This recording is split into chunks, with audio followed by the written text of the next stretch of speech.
Hello, everyone. My name is Joan Njoroge, and welcome to today's conversation. I'll be moderating this podcast conversation on stories in ActionAid that will be hosted on Troublemakers. We are recording this conversation during the Stories Right Shop, where colleagues across the Federation are reflecting on the role of stories in their work and how we can improve on this. And today we will hear experiences from ActionAid Brazil and ActionAid Nepal on stories in practice. What is working well, what challenges exist, and what lessons are they learning that we can pick from. So I am delighted to be joined by two colleagues on my left and on my right. I will give my colleague on my right the opportunity to briefly introduce herself. Hello, I'm Erika Azevedo. I'm the coordinator of public engagement in Brazil, which means working with communications and campaigns. I'm a journalist. I've worked for many years for newspapers in Brazil before, and in documentary production too, before working for ActionAid. I've been at ActionAid Brazil for almost 8 years now, which is a lot. And I'm very excited to be here and share a bit about our work with stories in Brazil. Thank you. Thank you so much, Erika. We love having you here. I will turn to my colleague on the left to introduce himself. Thank you, Joan. Good morning, everyone, and namaste. I am Anish Shrestha. I'm working as a communication manager in ActionAid Nepal, and I'm not as experienced in ActionAid Nepal as Erika. It's just been a year and 4 months, I guess, but it's a lot, and it's a wonderful place to be where we get to connect with the communities and their stories on a daily basis, and also makes us believe that what we should be working for. And I'm really delighted to be here in this morning. Thank you so much, Anish. We love having you here. So to get us started, we will turn to you, Anish, and ask you, how are we organizing ourselves around stories in ActionAid Nepal? Well, in terms of stories in ActionAid Nepal, first, as a communication professional, what our unit is always tend to think is that we need to have nodes for stories, right? So yeah, there are certain structures, there are certain compliances, there are certain reporting mechanisms that should be followed by the partners and also for us. But what I prioritize most is the nodes for the stories that makes the greater impact. So like there are certain channels we get stories from the community voices. It has its own procedures. We have to submit 2 stories, and then for that we need to have a detailed background about what kind of impact that we have the community. Then we filter around the community voices that comes for us, and then we realize, okay, this topic we need to further we need to go to the community and do KIS, FZDs. And then that is one process of how we collect the community voices. And there are other reporting mechanisms that allows our partners to submit the stories of the impact stories.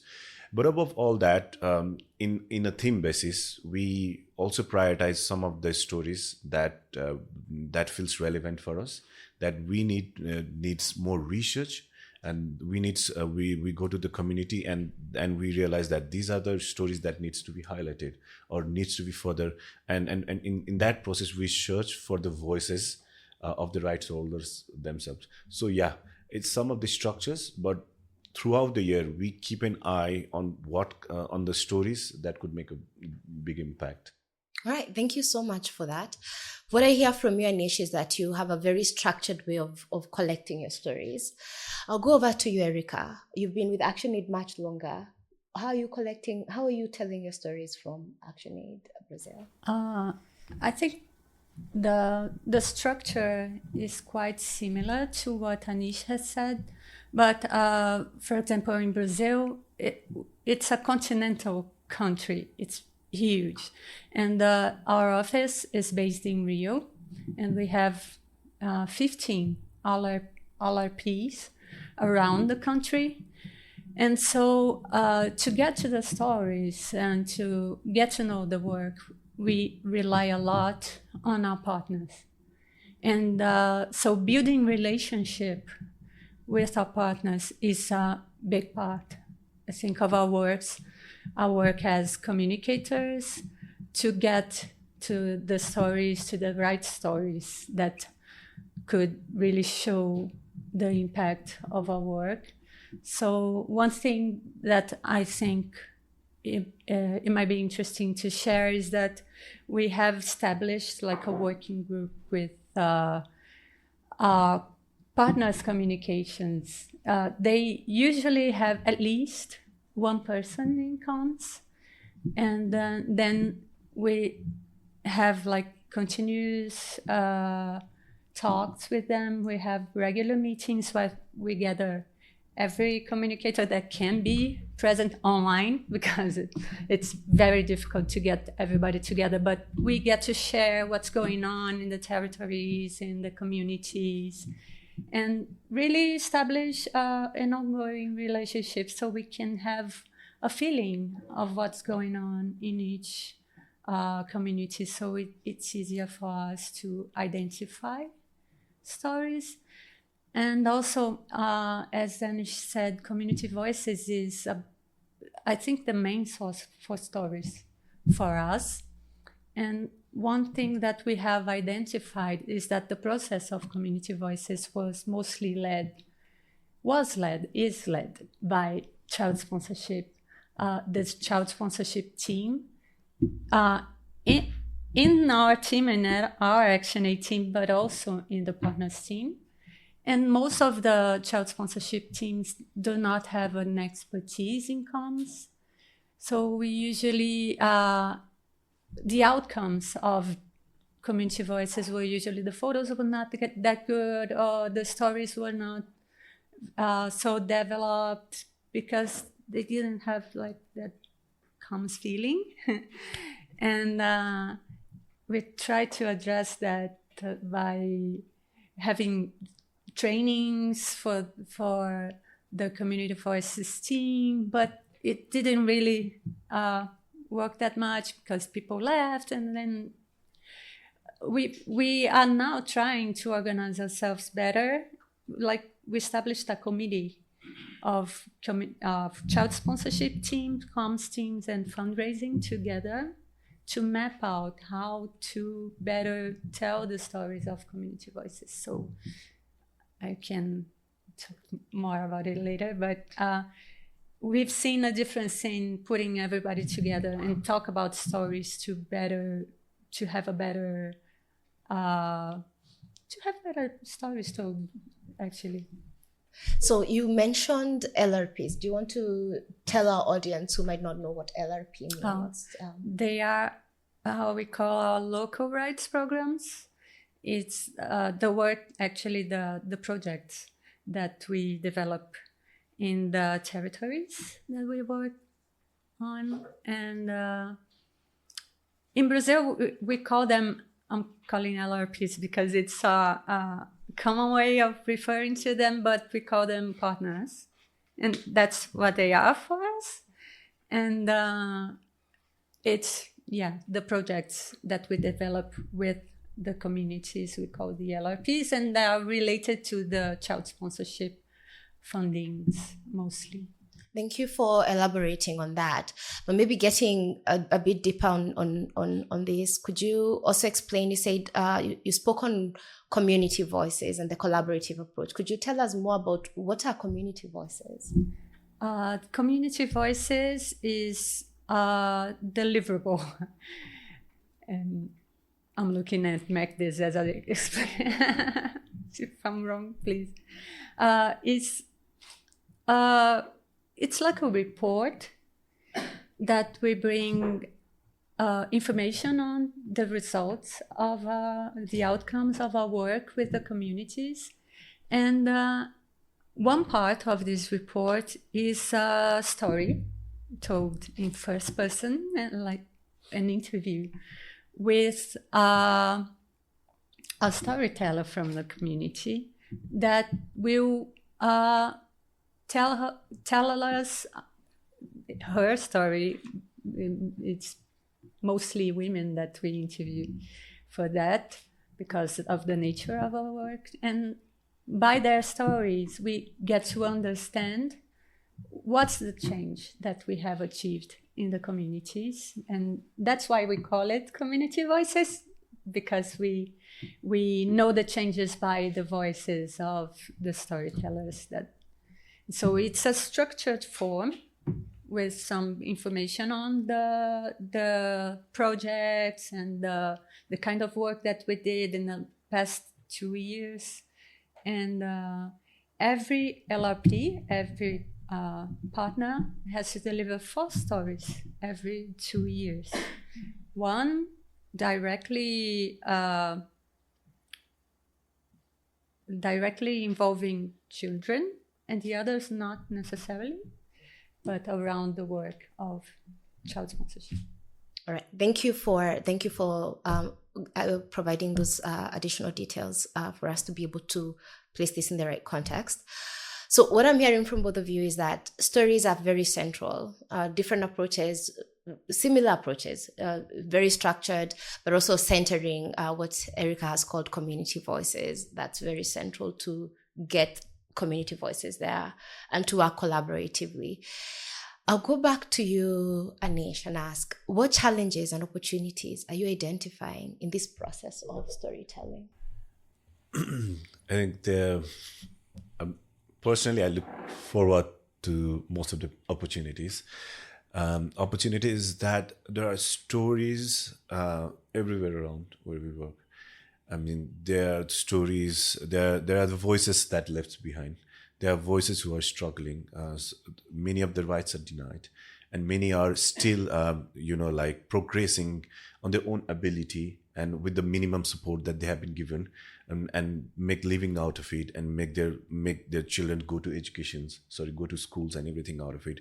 So if we see, there are a lot of lenses that we could see in one story as well, but there are multiple stories like that. So in terms of opportunity, in terms of what we as an ActionAid have been doing in terms of the grassroots movements, in terms of the rooted campaigns, in terms of the direct impact into the lives of the right soldiers, there are plenty of opportunities. And not only in that, and also the opportunities to recreate in various forms. Let's say from last year's, we have started actually make a movie as a part of our advocacy tool, and we have started to send them in various film festivals, right? So we are trying to reorganize our stories into various format for the various audiences out there. So because we have access to different stories, I think that becomes a huge potentials and opportunities for us.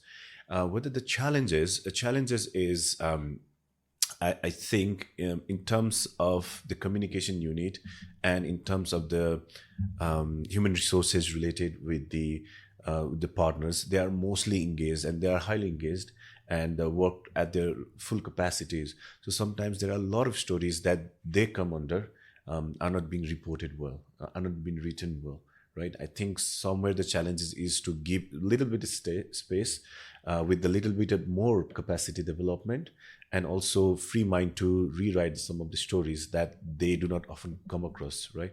And also it's same with us. We have to keep an eye on so many things, and we work also on a full capacity, but somewhere we felt the challenges that we are not been able to deliver the stories in a way that we could still deliver, we could still do better.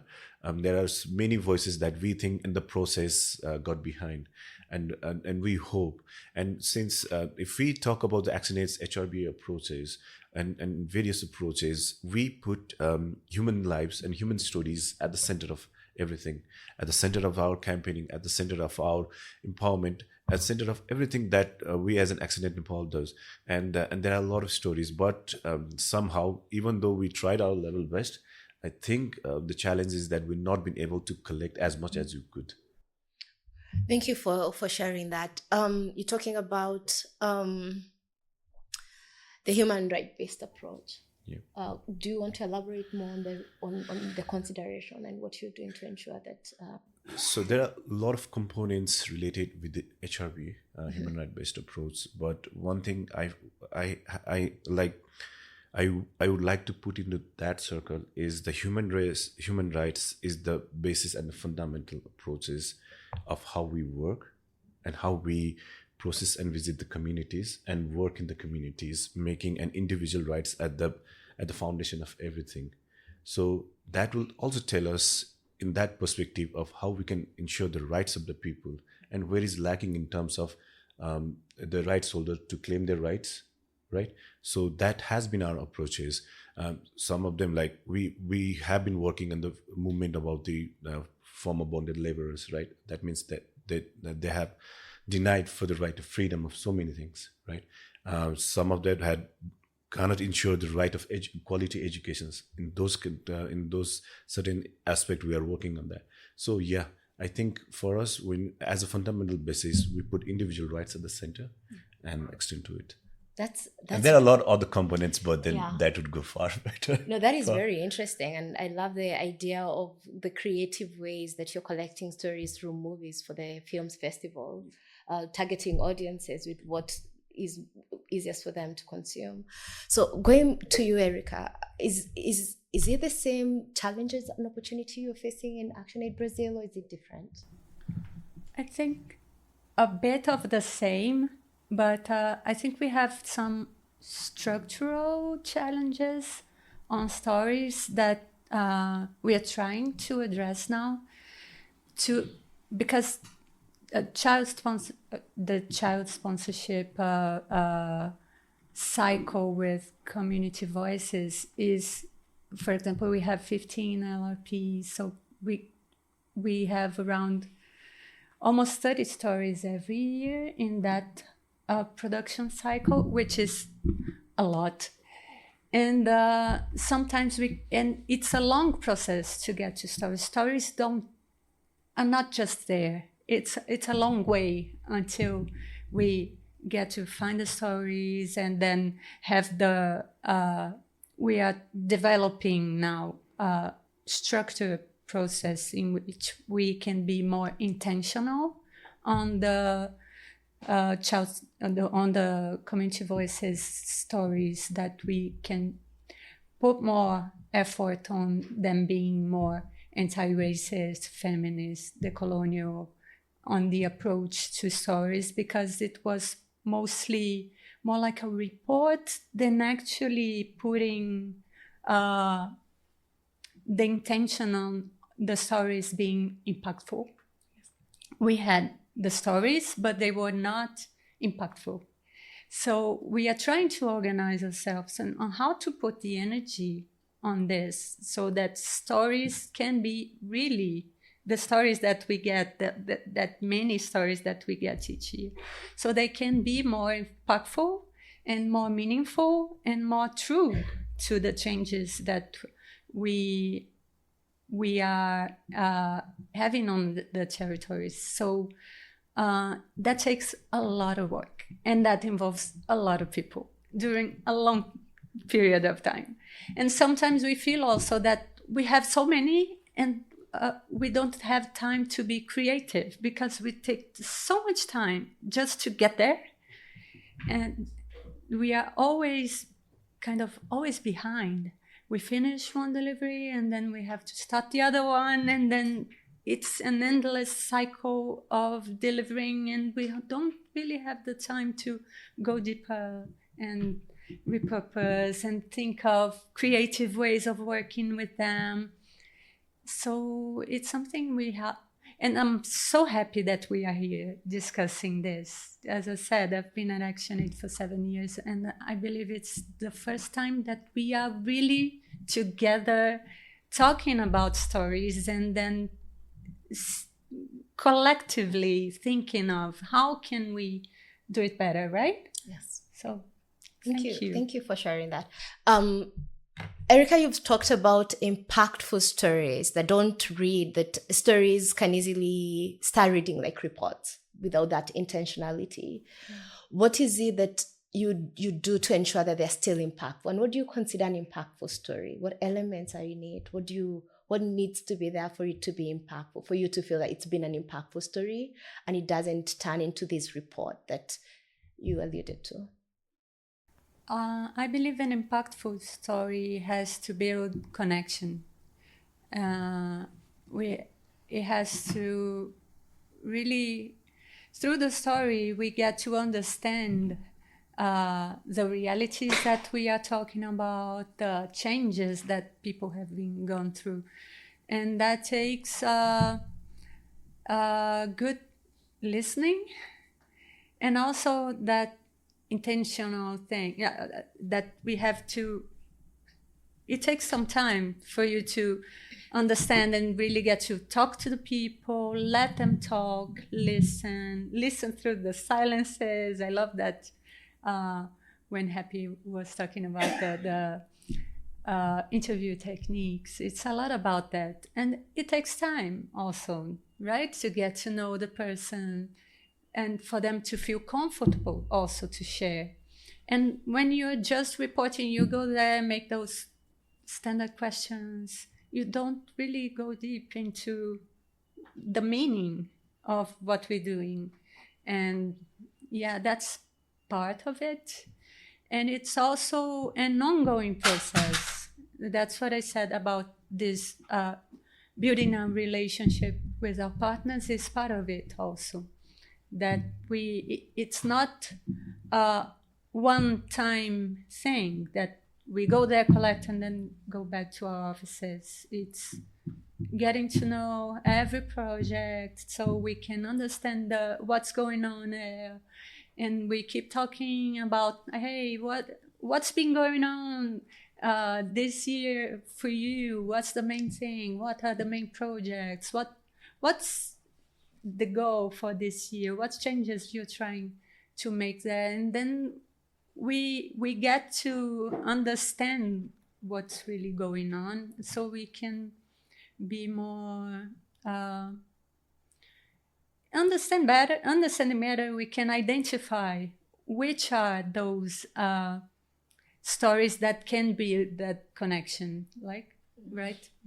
Thank you for that. So there's fostering continuous collaboration, so that you can be able to identify where there's potential for those impactful stories. Yes. All right, thank you so much. Back to you, Anish. What challenges do you face when you're trying to gather the actual stories? And can you share the process of collecting the stories? Like I said earlier, so basically we run in the two format. One is to the community voice, and it's a defined structures process. We actually tried. We remain in constant communication with the partners, and then in regards to the community voice, and then they would send us the story or the top line stories and everything, and then and we would reach out and we will select and filter the stories from there that shows the either promising or the potential of the impact that we have done in our society, in our communities, right?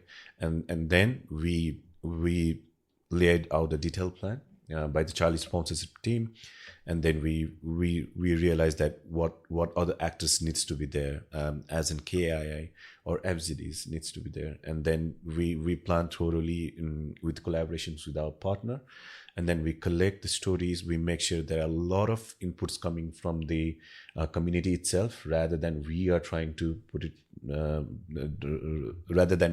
narrate it. There are enough voices of the community that could lay us the credibility, and that they are not only there as a part of a community, but we are trying to show that there's a voice of the community themselves, right? That is one part. Another part is the similar, that how we are focused on a theme-based area and the campaign-based areas, right? So when we try to collect the stories, we are also constantly navigate what are the things that is happening. On a quarterly basis and a semi-annually basis, we are trying to search that what are the things that is happening in our communities, what are the changes happening in our communities. Let's say in a PRP as well, right? We sit with our partners, and also in a departmental meeting, program meetings, we laid out a kind of an exercise that what's happening, right? And then we sense that, okay, this stories needs a further development. So there is a high potential of the stories. And that relays across the themes and the campaign itself. So currently, ActionAid Nepal is working on 2 campaigns in a climate justice campaign as a part of a global campaign, and also the localized version of campaign where we have been slogan like, we need to save the common resources, right? Especially where we realized and we get an evidence that due to the climate change, it has a serious impact on the common resources that people are directly dependent upon. And when they are deteriorated, it is the most vulnerable, most marginalized and the vulnerable people that they are impacted. We have the case story from the last year that a group of women in a community need to walk 3 hours just to fetch a pail of water. So it's like the part of collecting story is, we say, like in every meetings possibly, or every meeting with the project, every meeting with the LRP partners, every meeting in our department meeting, we are trying to navigate the impact and also the problems. And as we say that we always believe that everything that we do needs to impact our communities. That means to the people. And it's a regular process and it's ongoing process, but that's how we've been collecting it. And we discuss amongst our colleagues that how could we further development it. And then we laid out a detailed plan about how we are going to capture it.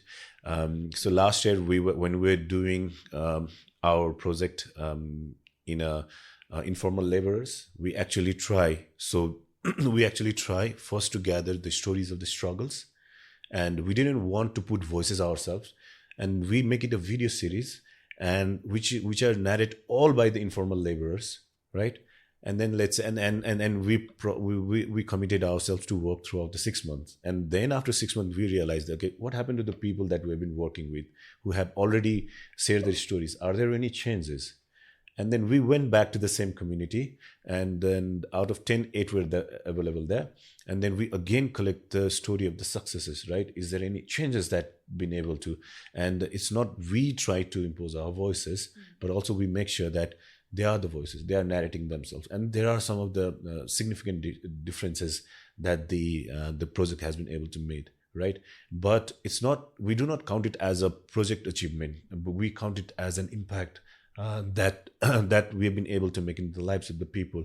So in a way, yes, it's an ongoing process for us, stories. But like we said, we always had this eye on our story, or the nose for the stories, because also like we make people at the center of our project. You center the people's voices. Yeah. I do love the aspect of the continuous monitoring. Yeah. So it's not just a one-off implementation. You have follow-ups, and that those follow-ups are done through stories. Yes. Digital stories. So Yes. meaning that there are various forms of stories that we can use, not just written, also other formats, in digital formats that we can use to follow up on progress. Yeah, it's been a kind of interesting observations for us since last year, because there are a lot of audiences. We use like a lot of different platforms. Yeah. And some of the things, some of the trends that we've been following, like going to the community voices and taking pictures or uploading a website or sending to the donors, actually we realized that it is not getting to the diverse audience of the people. I would just like to add a context here. Like last year, we have like a lot of youths keeps on like as a works as a trainee and volunteers in our program and trying to associate themselves. And they've been saying, like, we have been doing so many things, but how as a youth, I'm not been able to get a grasp of it, right? So that is where, and also like when we are trying to reach out the different sector in the community, like let's say corporate sector and anything, they are still out of the work, out of the knowledge of the work that we've been trying to do. And then we realized, let's diversify our communication products so that we could reach out to various people. That's the reason we were going to the film festival, and we were trying to reach out to the podcast, the national podcast, and trying to organize a lot of exhibitions, so that various people, and I realized it's their stories too. It's the story of Nepal. And despite you're working in a bank, or you as a student, or you working in some corporate sectors, or in some areas, but it's the story of ours only, yes. Right? Yes. So that's why we are so motivated to bring the products in multiple formats, yes, so that we could reach out to more. Well, this is very interesting, but taking you back on something that you mentioned, for a new colleague who's joining ActionAid, or for someone external listening to this podcast, you said PRPs in ActionAid and stories in that format. Could you tell us more on what this is, what you mean by that, so that if they get into this, they don't wonder about the abbreviation? So PRP is actually an annual event for us. Where we so we as an ActionAiders and our partners and collaborators come together and reflect about the program and interventions that we're doing, okay. Right? So that is the place where we can realize about what kind of program that we're doing, and what kind of impact that we have been able to bring out of it, or what are the challenges, what are the lapses that's been there, so that we could just do in some better way for the better results. So it's kind of like the annual assessment where we assess very critically to ourselves, so that the programs that we are implementing in the community gets better. All right, thank you for bringing clarity on that. Going back to you, Erika. On the same question, what challenges are you facing in Brazil as you collect these stories? And could you take us through the process of collecting the stories? Well, it's a long process, but it starts, as I said, we have this relationship with our partners where we identify opportunities also that are outside the cycle of community voices. Our work is not centered on it, although it's the main source for stories because of the volume and the time required, but it's not the only.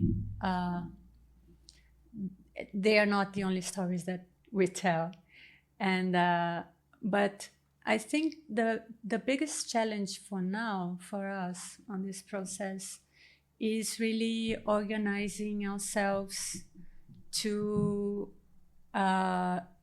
Get the stories in place to share with the organization, because as I said, it's a long process, and it depends a lot on the monitoring part. So the reports for us, it's where it all starts, for example, and when we can really understand what are the changes that the communities have been through, and so find the hook, as we were talking about, where is the change, and then to ally with the partners to identify what's the best story to tell that change. So they tell us who is the best storyteller to share with us these stories. But it's a long process till we get there. As I said, we are a big country. We can't always be there. But one thing that has improved a lot on the stories that we are working on is that we are now involving the communicators of the partners in telling the stories also. So they are the best people to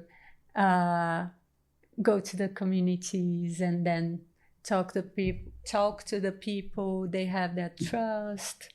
They know the communities. And even when, for example, some partners don't have communicators, so either we ActionAiders, or we hire a journalist, photographer from the region to go there, someone that knows the context, that is not biased from the many layers of preconceived understandings of the context. So there are many layers of intentions and thought put into the storytelling process that I think are challenging because it's not many times visible, I guess, for the organization, that amount of effort that we need to put into storytelling in order to get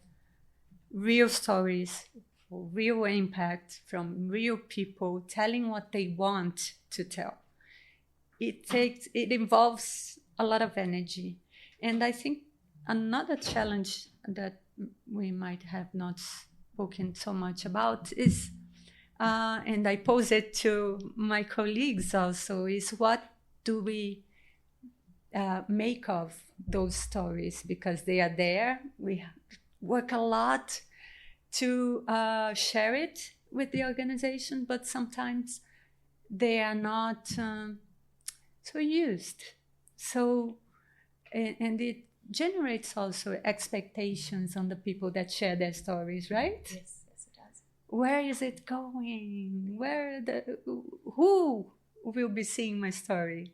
And sometimes we put all that thought, all that care on the process, and then after we share, we kind of lose control of what goes.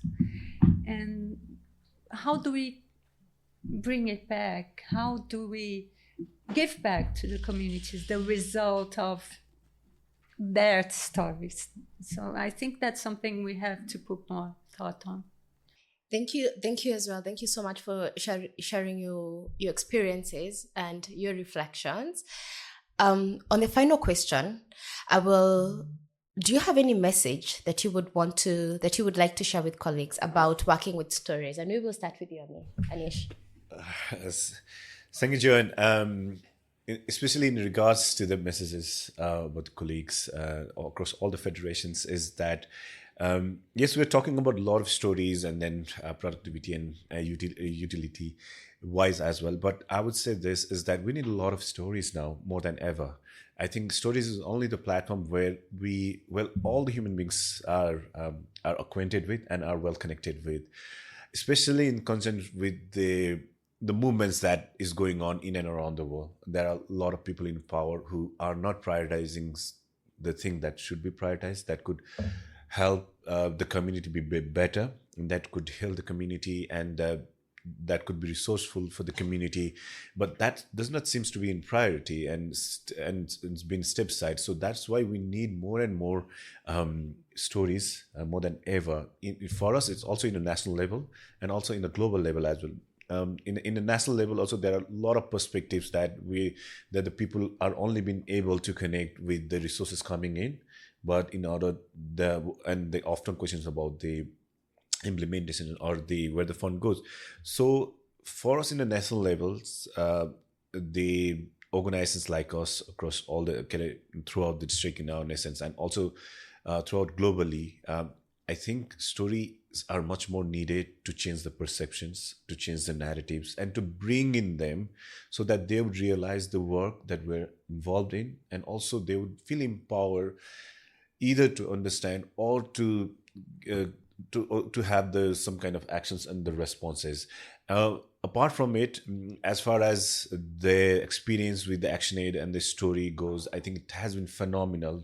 We have been able to create some of the wonderful grassrooted movements or the rooted campaigns that we have been doing. And on that note, I would like to say thanks for all the people across the federations for the great work that we've been able to do it. And let's create more stories now. Thank you, Anish, for that one.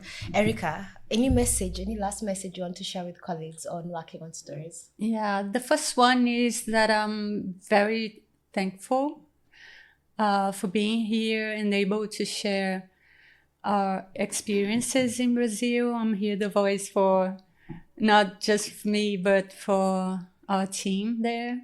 that and I'm happy that we are here discussing stories, which is a big part of our work, and is how and it's, as Anish said, through stories that we are able to connect what we do to the many audiences and the many publics that we have, we interact, and then but I think the main message is, I see now, as we are all here together from different parts of the world, that stories are being taken for the strategic aspect that they have really for ActionAid, and it's been discussed here for 5 days, and we are going deep on the challenges and what we can improve as countries, as federation, and that we really take it when we come back home and keep that collaboration to see where the gaps that are here and that are still needing to be addressed, and how we can move forward, putting stories at the center of our work. So thank you.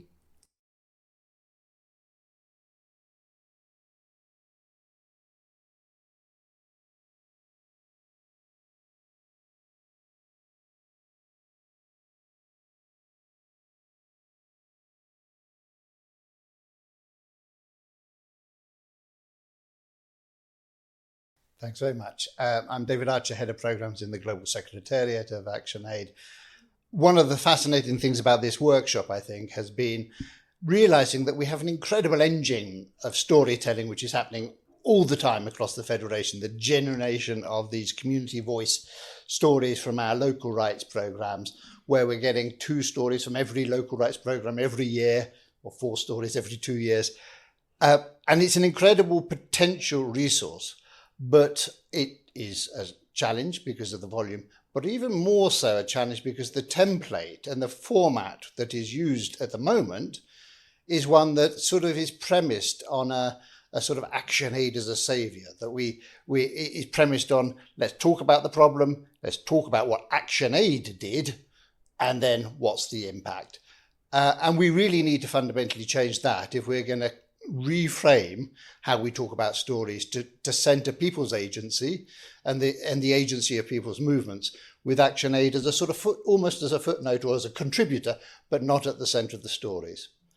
It does seem to me that some of you have already found creative ways to work around that template, but we have to change that sort of template and that sort of system across the Federation, so that in every context we are telling stories and using this incredible resource to tell more powerful, impactful stories. My name is Alimu Longo, coming through from Zambia. I'm the mayor coordinator. Great conversation, I must say. I think one of the things that I'm picking from this conversation, and it keeps on coming, is the issue of the volume, or rather the amount of stories, the number of stories that we're picking under child sponsorship, especially for our colleagues that still have child sponsorship programs in their countries. But also linking it to what we've been doing here throughout the week, the issue of having rather impactful story and not just an impact story. My question is around how then do we move forward from here? Should we maybe start looking at reducing the number of stories that have been collected so that we could focus and have stories that would be more impactful or impactful stories? Thank you so much. All right. Thank you so much for your presentations. Really enjoyed the session. My name is Kevin, and I work in the GS as the Media and PR Manager. My question relates to the stories, that there are so many stories that are being gathered and not maybe enough is being done. So in the first instance, just to get an understanding of how the stories are being used in the countries, what formats they are taking. Are they just being sent to the funding affiliates, or maybe just being uploaded to Stories Hub and that's it? It would be good to understand how else those stories are being used. And then as a follow-up to that is to look at, from your perspective, what strategies would you suggest and perhaps think about how we can share these stories more widely with the Federation to help with us telling the story of ActionAid, because the feeling is that I think it should be connected. The story of ActionAid as a federation from Brazil to Nepal, Zimbabwe to Zambia, and so forth. Thank you. Thank you. I'm Magdas, the Child Sponsorship Lead from the General Secretariat. My question is, you mentioned that you collect a large volume of stories, but they don't end up being used. So I'd like to, it would be good if you can add more information why they're not being used, because generally there is a shortage of stories across funding affiliates to service our supporters. Okay, my name is Ugochukwu from Nigeria, Sponsorship Communications. Okay, so my question would be around what Erika said around working with partners to get stories. So what would be the mechanism to build the capacity of some of these partners? Because some of the challenges we face is that since we depend on them, sometimes if they send stories that are of poor quality, poor pictures, we just do a lot of back and forth with them. So what will be the mechanism we put in place to build the capacity of these partners so that the back and forth is reduced, basically? Thank you. My name is Abdul Razak from ActionAid DRC. I work as a meal specialist supporting the team. First of all, I resonate very well with Erika on describing Brazil as a continental country, considering how vast the country is, because DRC has a similar context. And I was reflecting over the tools that you guys have talked about in terms of supporting to collect content. And I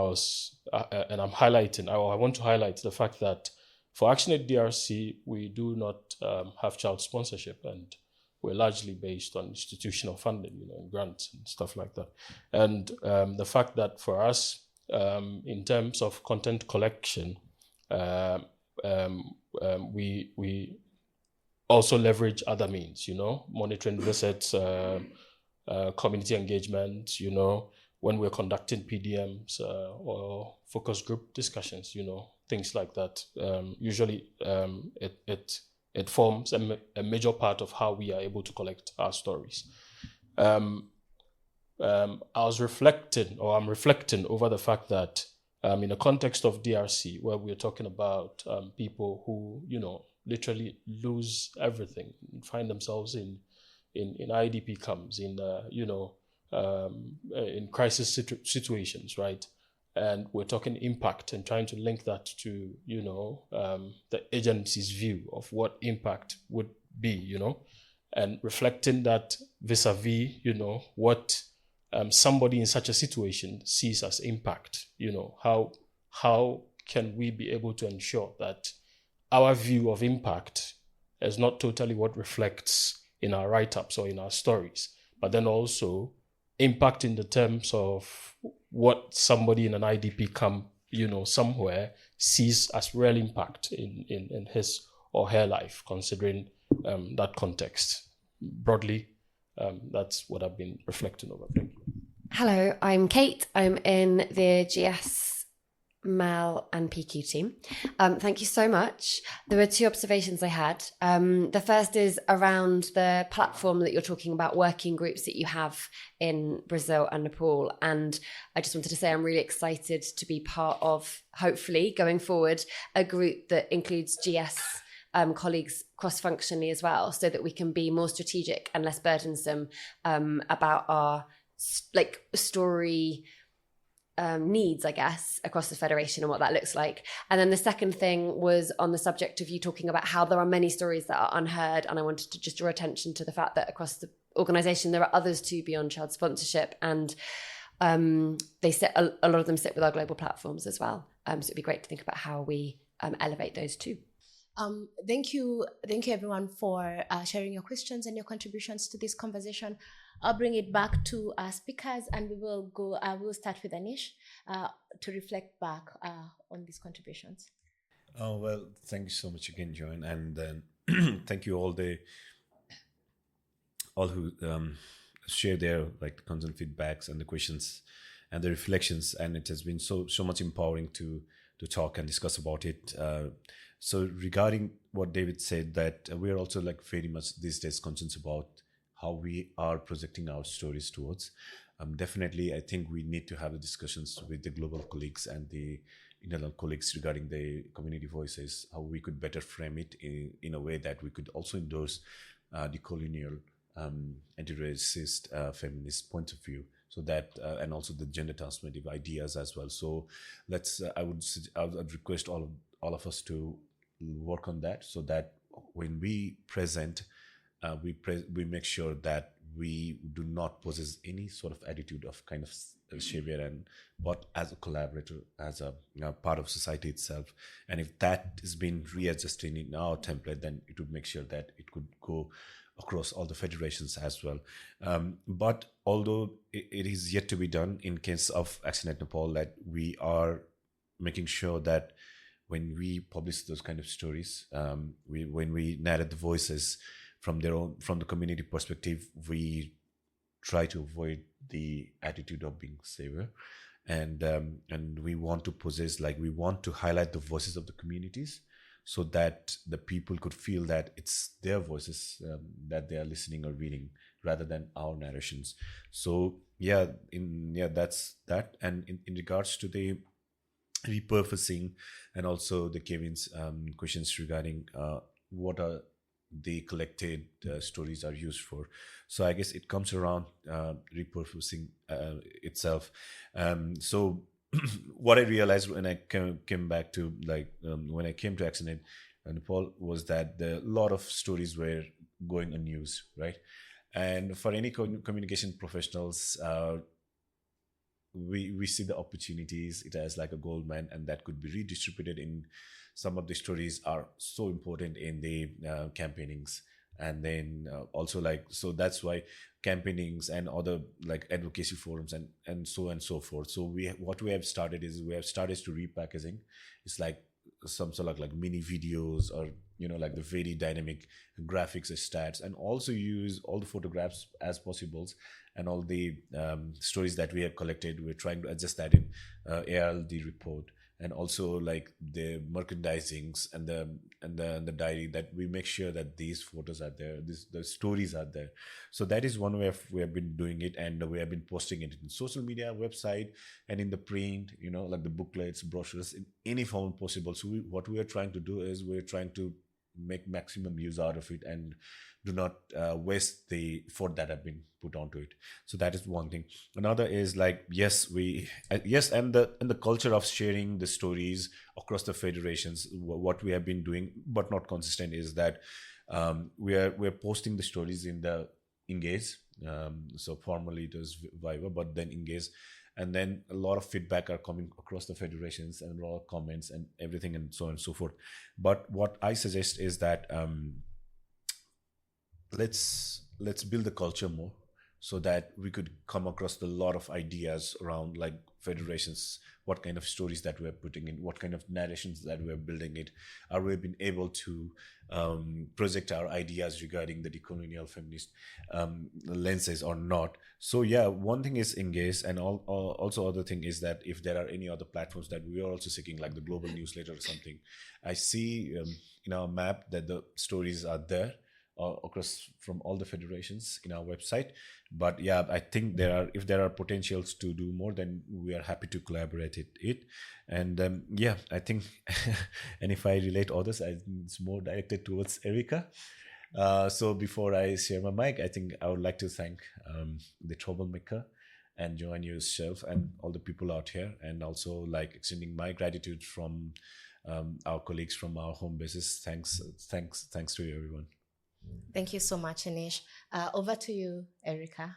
Well, I'll try to mix the questions into one single answer. And I'll start with our process around child sponsorship, that we have identified some gaps on the way we were structured to answer to that community voices needs. And it was mostly on our child sponsorship team that had this this volume of stories that they were not keeping up to. And also, one thing we have in Brazil that is different from most countries is that we have also a fundraising team inside ActionAid Brazil.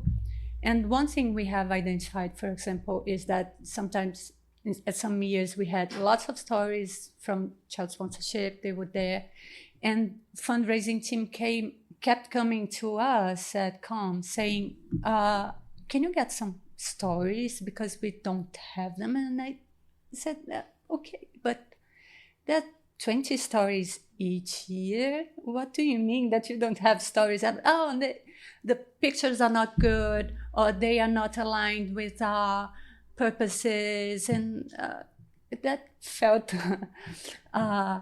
So we have identified that the stories, we were not organized to work on stories. It was fragmented. One part communications did, child sponsorship worked with community voices, but fundraising had their needs. And when things didn't match, so 2 years ago, we started a committee that has representatives from fundraising, child sponsorship, and comms that started like a diagnosis of story production around ActionAid Brazil to identify the stages and the gaps and the roles each one have around stories. And it's been a year and a half since it started, and we have just finished the first cycle of stories for child sponsorship for the community voices, working around this framework. And I believe now, and then we could identify where some of the bottlenecks are. Is this perfect? No, but it has improved a lot. And one of the things is we have come to the stories now, but one of the bottlenecks, for example, for us is uploading on Stories Hub, because we have come to this, and then we have structured ourselves. We hired a consultant in one of the gaps that we found in the middle, and now we have the stories. They're in Portuguese, and it came back to one single person that has to upload them and doing many other things, and it's still something that we need to work on to make it flow as it should be, but we are working on it. But one thing that we are looking at, and it answers partially to also what David brought us, is that the template is, we are doing this effort to try to bring to those stories that we need to collect a more comprehensive approach that goes beyond the needs of child sponsorship, is looking at those stories also from a communications perspective, campaigns perspective. Is there an opportunity to work on it in other for other purposes?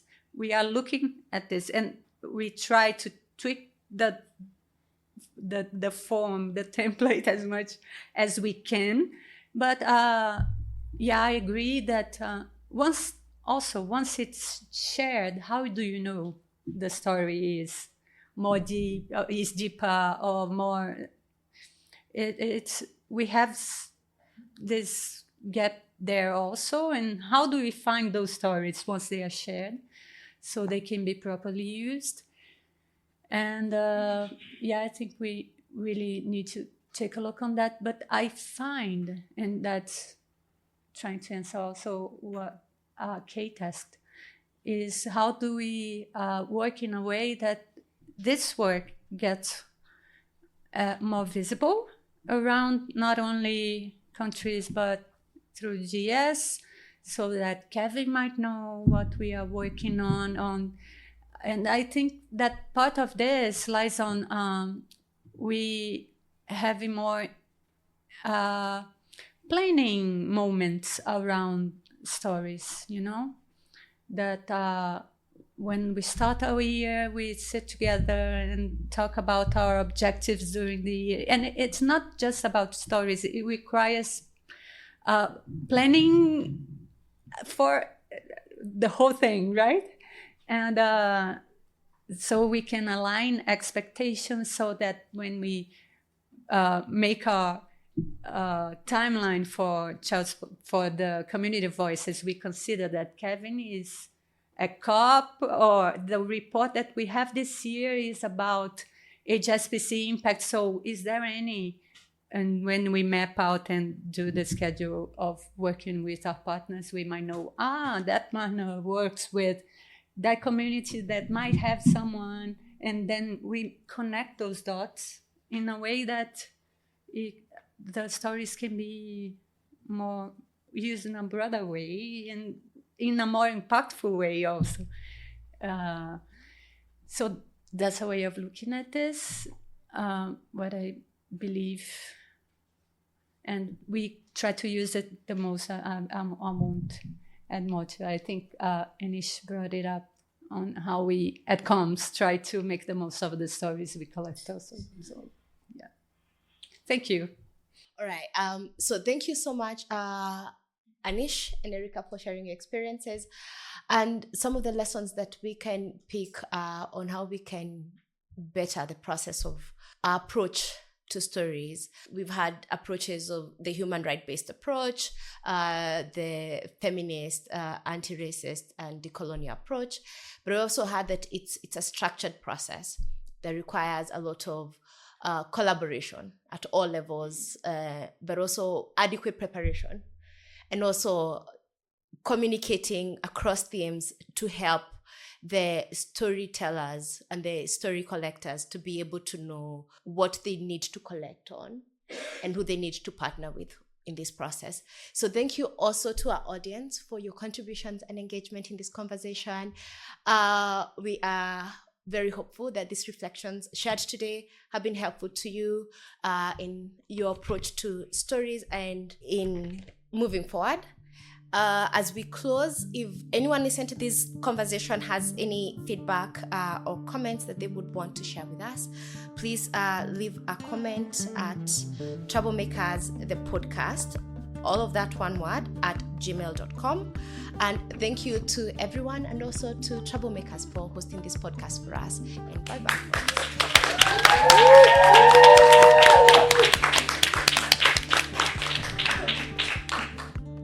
Hi! We hope you enjoyed the conversation on this episode of Troublemakers and feel inspired to stir up some good trouble in your own community. Do feel free to check out our other episodes and subscribe to Troublemakers podcast in your preferred podcast app. You can follow us on Instagram and Facebook as troublemakers.podcast for all the latest updates, behind-the-scenes content, and sneak peeks of what's coming next. We also love to hear from our listeners. You can email us via troublemakerstthepodcast@gmail.com or simply drop a DM through our social media. And hey, if you enjoyed this episode, take a moment and share it with a friend or leave us a review. It really helps us grow our community of troublemakers. Keep shaking things up.